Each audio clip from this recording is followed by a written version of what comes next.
Hey world, I am Dan Brown and this is PogoBat.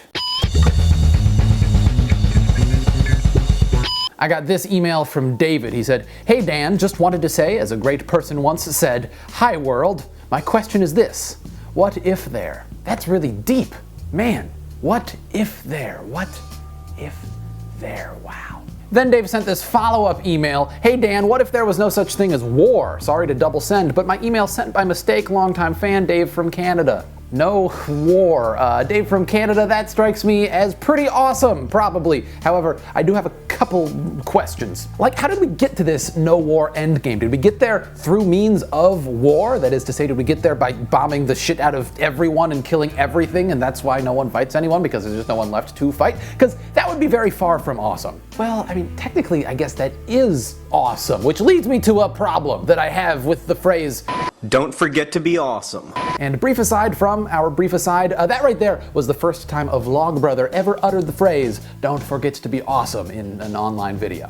Now you know. Moving on. To be awesome is to inspire awe, and awe is, according to thefreedictionary.com, a mixed emotion of reverence, respect, dread, and wonder inspired by authority, genius, great beauty, sublimity, or might. I mean, I get what they're after. They're after those bits about, genius, great beauty, wonder, but did you catch the bits about dread and might and authority?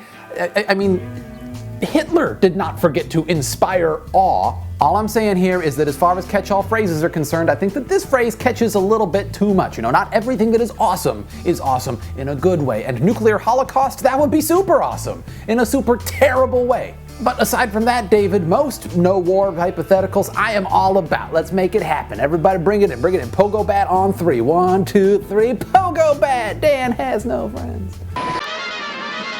Hey Dan, you mentioned that in order to raise ourselves, affect change in the distribution of wealth, that minimum wage should be raised and progressive tax policies implemented. Would you elaborate? Muchos gracias. Psoriasis, I don't know how to say your name, I'm sorry.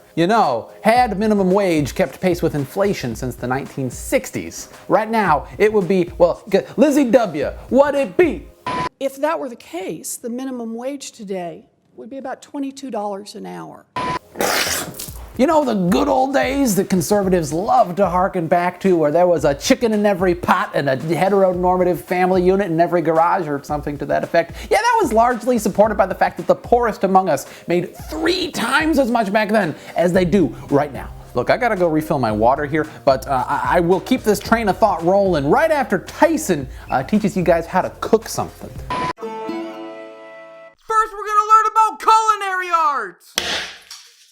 I thank you very much, Tyson, for that. So, okay, the minimum wage, it should be raised ideally to somewhere around like $15 an hour, because at that point, that's where every full-time American worker has a path to a middle-class existence. Now, we don't want to do this all at once. That might shock the system and send us into a temporary recession, from which we would recover because there would be more money in the pockets of minimum wage workers injected back into the economy, blah, blah, blah. But still, not the best way to go about things. My proposal, my very alliterative, politically savvy proposal, you're gonna like this, goes something like this. It's we raise the minimum wage 1/4 per quarter. That is to say, we would raise the minimum wage by 25 cents every 3 months until it hit $15-ish per hour. That gives employers more than 7-year transition period. As for more progressive tax policies, going back to your emails, psoriasis, I don't know how to say your name.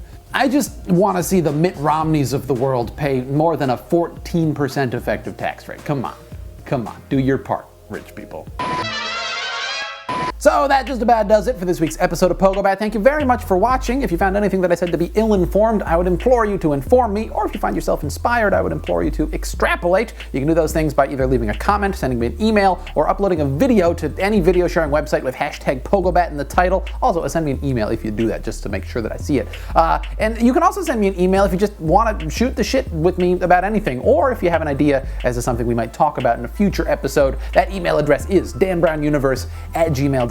Anyway, until next time, please don't be a I'm just getting lazier. Every time I do that, it gets a little more lackadaisical. Anyway, closing song now. If you like what you just saw, if Dan put you in a state of awe, subscribe to him and click the orange button. It really means something. If you do that, that'd be really cool. Hey you! So maybe you've noticed that there are no ads on episodes of PogoBat. That's because recently I decided that advertisements put distance between creators and their audiences, where really what I want to do is fund my show in a way that brings us closer together, just like this. So I don't want to take too much of your time here, but if you want to support PogoBat on a more meaningful level than just watching it, which I appreciate on its own, don't get me wrong, check out patreon.com/PogoBat. There's also a link in the description.